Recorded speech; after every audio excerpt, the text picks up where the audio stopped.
سب سے بالا والا ہمارا نبی، میں کہوں وہ میرے نبی، لیکن کیا مقام ہے اس انسان کا؟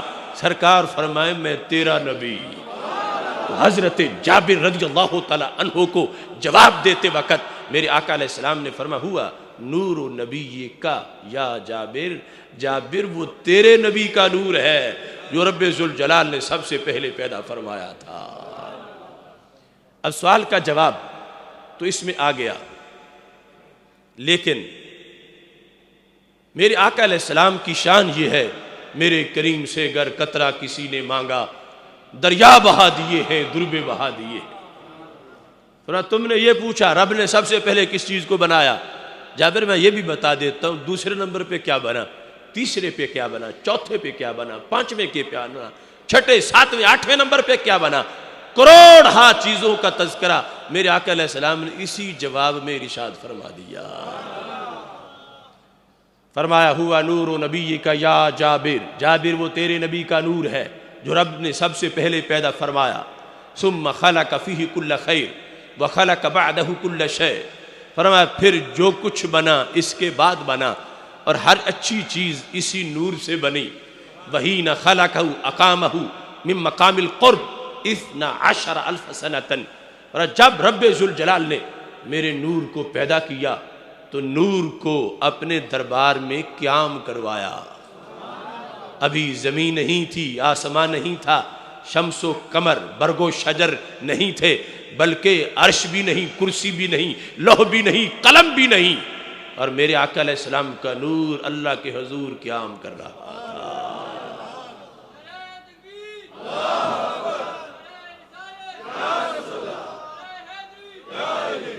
مقام قرب میں 12,000 سال تک ہمارے آقا علیہ السلام کا نور اللہ کے سامنے قیام کرتا رہا۔ 12,000 سال دن رات ہر سیکنڈ اللہ کا نور اس نور پہ برستا رہا۔ 12,000 سال جب اس نور کو مکمل ہو گئے، اللہ کی تجلیات کو جذب کرتے کرتے ثم جعلہ 4 اقسام، پھر رب نے اس کی 4 قسمیں بنائی۔ فخلق العرش من قسم والکرسی من قسم وحملۃ العرش وخزنۃ الکرسی من قسم، رب ذوالجلال نے اس نور کی ایک قسم سے عرش کو پیدا کیا، دوسری قسم سے کرسی کو پیدا کیا، تیسری سے عرش اٹھانے والے فرشتے اور کرسی کے نگہبان فرشتوں کو پیدا کیا۔ ابھی مطلقاً فرشتوں کا نمبر بعد میں آئے گا پیدائش کا۔ یہ 3 چیزیں اس نور کی تخلیق کے بعد مقام قرب میں 12,000 سال کا قیام مکمل ہونے پر رب نے بنا دیں۔ عرش کو بھی بنایا، کرسی کو بھی بنایا، اور ان مخصوص فرشتوں کو بھی بنایا۔ پتہ چلا عرش کے لحاظ سے جو اہل سنت و جماعت کا عقیدہ ہے کتنا روشن، کتنا صحیح اور کتنا جامع عقیدہ ہے۔ آج کچھ لوگوں نے توحید کو بیان کرتے ہوئے تھرون آف اللہ، عرش الہی کو یوں بیان کیا جیسے اللہ معاذ اللہ اس پہ فکس ہو، یا اللہ اس کا محتاج ہو، یا اللہ اس پہ برقرار ہو۔ میرے آقا علیہ السلام فرما رہے ہیں لوگوں عرش نہیں تھا، اللہ پھر بھی تھا۔ رب ذوالجلال پہلے موجود تھا، وہ ازلی ہے، ابدی ہے۔ عرش بنا ہے تو میرے نبی علیہ السلام کی نور کی تجلی سے بنا ہے۔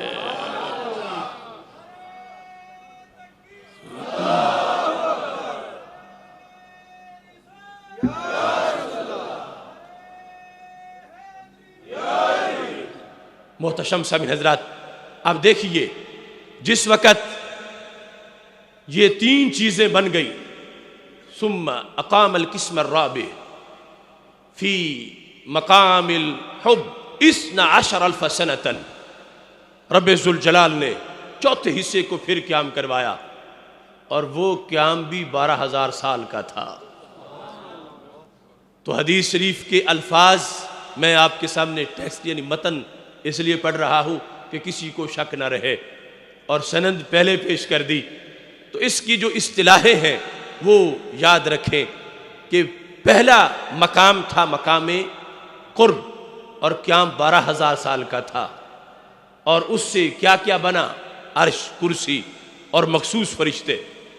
دوسرا قیام ہمارے آقا علیہ السلام کے نور نے مقام حب میں کیا، اور یہ بھی 12,000 سال کا تھا.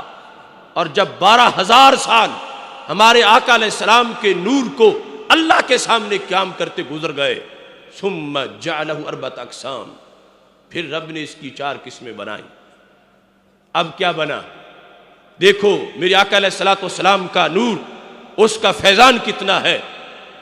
جس وقت یہ قیام گزرا 12,000 سال مکمل ہو گئے، تو رب ذوالجلال نے ثم جعلہ اربعۃ اقسام، اس کی 4 قسمیں بنا دی. فخلق القلم من قسم واللوح من قسم والجنۃ من قسم. اس نور کی ایک تجلی سے رب نے قلم کو بنایا، دوسرے حصے سے لوح کو بنایا، اور تیسرے حصے سے میرے رب نے جنت کو بنا دیا. حضرت جابر نے تو ایک پوچھا تھا کہ سب سے پہلے کیا بنا؟ میرے آقا علیہ السلام جس طرف آ گئے ہیں کوچے بسا دیے ہیں، سب کچھ بیان کر رہے ہیں اس انداز میں، تو یہ کوئی قصہ کہانی نہیں، حدیث ہے.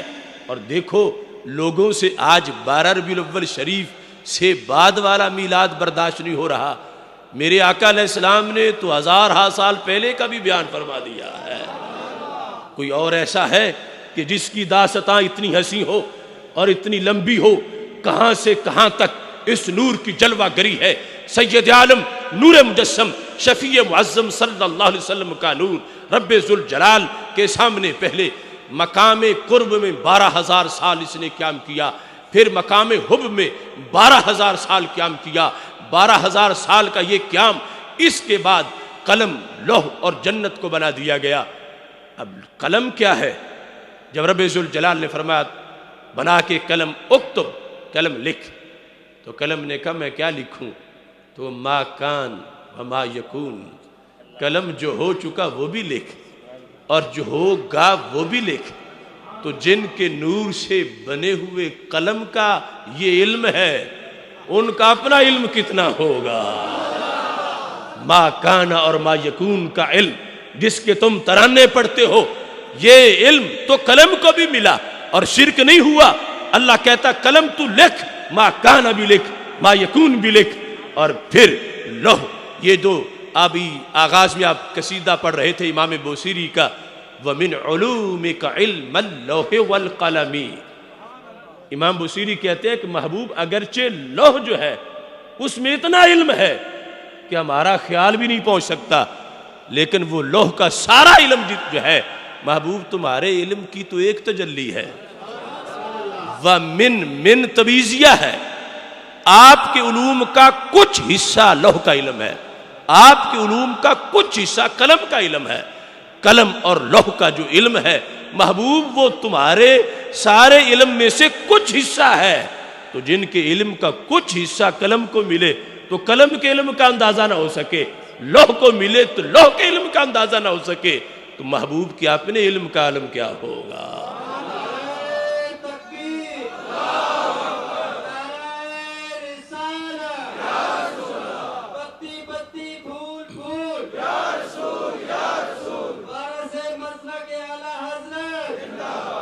اسی پر حضرت شیخ عیسیٰ مانی جو انہوں نے پورے کتاب لکھی، علم لوح و قلم جو ہے وہ ہمارے آقا علیہ السلام کے جمیع علوم کا محیط نہیں بلکہ اس کا تو کچھ حصہ ہے. سرکار کے علوم اس سے بھی علاوہ ہے اور اس سے بھی زائد ہیں. اب تیسری چیز جو یہاں بنی وہ ہے جنت. ہر شخص جنت کا محتاج ہے، جنت کی جستجو میں ہے، جنت کی تلاش میں ہے. لیکن وہ شخص جو منکر ہو سرکار کے نور کا، وہ جنت کس منہ سے مانگتا ہے؟ جنت تو بنی ہی میرے محبوب کے نور سے ہے.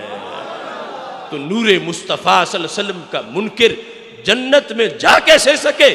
جنت بنائی گئی ہے میرے آقا علیہ السلام کے نور سے. اور جنت کیا ہے؟ محبوب علیہ السلام فرماتے ہیں فیہا ما لا عین رأت ولا اذن سمعت ولا خطر علی قلب بشر. جنت میں وہ کچھ ہے جو آنکھ نے دیکھا ہی نہیں، آنکھ دیکھتی کیا، کان نے سنا ہی نہیں، کان سنتا کیا، دل خیال بھی نہیں کر سکتا کہ جنت کی چیزیں خوبصورت کتنی ہوں گی اور جنت میں کیا کچھ ہوگا. یہ جنت جس کے بارے میں اس طرح کی معلومات اس کی ہیں کہ اتنی عظیم ہے، یہ جنت بھی میرے محبوب کے نور سے بنی ہے۔ کچھ لوگ حوروں کا حسن و جمال بیان کریں، سرکار کے حسن و جمال کو بھول جائیں، جنت کے مناظر، جنت کی تازگی، جنت کے اجالوں کا تو تذکرہ کریں، لیکن جن کے نور سے جنت بنی ہے ان کے حسن و جمال کو بھول جائیں۔ مبارک ہو اہل سنت و جماعت، تمہیں کہیں بھی ندامت کا سامنا نہیں کرنا پڑے گا۔ عقیدے کی چادر ایسی نہیں کہ ایک طرف سے لے تو دوسری طرف ننگی ہو جائے اور دوسری طرف لے تو پہلی طرف ننگی ہو جائے، نہیں، تمہاری چادر اتنی لمبی ہے جو یہاں سے لے کر لواء الحمد تک پھیلی ہوئی ہے کہ جدھر بھی دیکھو گے یہ ہمارا عقیدہ ہے جو بتائے گا کہ محبوب علیہ السلام کی سچی شانیں رب نے کتنی عطا فرمائی ہے۔ اللہ کے محبوب صلی اللہ علیہ وسلم کا نور، اس کی تاریخ کا بیان ہو رہا ہے، ولادت کا خطبہ سرکار خود دے رہے ہیں۔ یہ نور قیام کر رہا تھا مختلف مقامات پر، پہلا مقام مقام قرب، دوسرا مقام حب، تیسرا مقام خوف۔ جس وقت یہ تین چیزیں بن گئیں، اس کے بعد جو چوتھا تھا حصہ، ثم اقام القسم الرابع فی مقام الخوف 12,000 سنۃ، رب ذوالجلال نے ہمارے آقا علیہ السلام کے نور کو جو چوتھا حصہ بچا تھا اس کو پھر قیام کروایا۔ کہاں؟ مقام خوف میں۔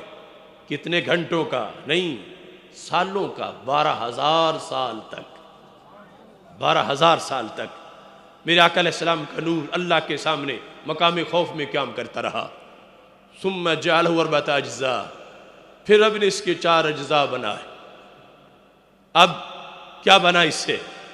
فخلق الملائکۃ من جزء والشمس من جزء والقمر والکواکب من جزء۔ سرکار ارشاد فرماتے ہیں جب مقام خوف میں میرے نور کو 12,000 سال مکمل ہو گئے، اللہ نے اس کے 4 حصے کیے۔ ایک حصے سے رب نے فرشتوں کو بنایا، دوسرے سے رب نے سورج کو بنایا، تیسرے سے رب نے چاند ستاروں کو بنا دیا۔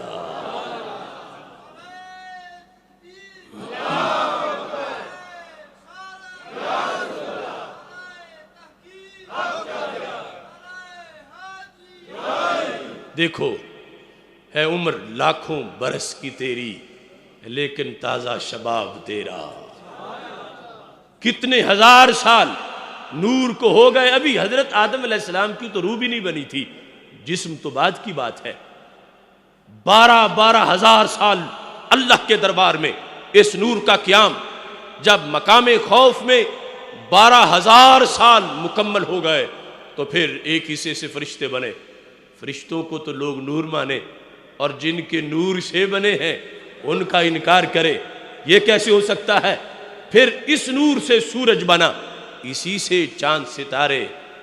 اس بنیاد پر بریلی کے تاجدار عشاق کے سالار حضرت امام احمد رضا خان فاضل بریلوی رحمت اللہ علیہ فرماتے ہیں، جس کو قرص مہر سمجھا ہے جہاں اے منعموں، ان کے خانے جود سے ہے ایک نان سوختہ، برق انگشت نبی چمکی تھی اس پر ایک بار، آج تک ہے سینہ مہ میں نشان سوختہ۔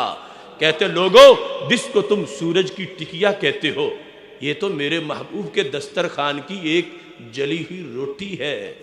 تو جن کی جلی ہوئی روٹی اتنا چمکے، ان کا چہرہ کتنا چمک رہا ہوگا، اور جن کی جلی ہوئی روٹی پہ دنیا کا گزارا ہو، ان کی اچھی بھلی روٹیوں کا عالم کیا ہوگا۔ یہ ہے سورج، اس کا کبھی میرے محبوب کے چہرے سے مقابلہ نہ کرنا، یہ تو ان کے دسترخوان کی جلی ہوئی روٹی ہے۔ اور جس کو تم چاند کہتے ہو وہ کیا ہے؟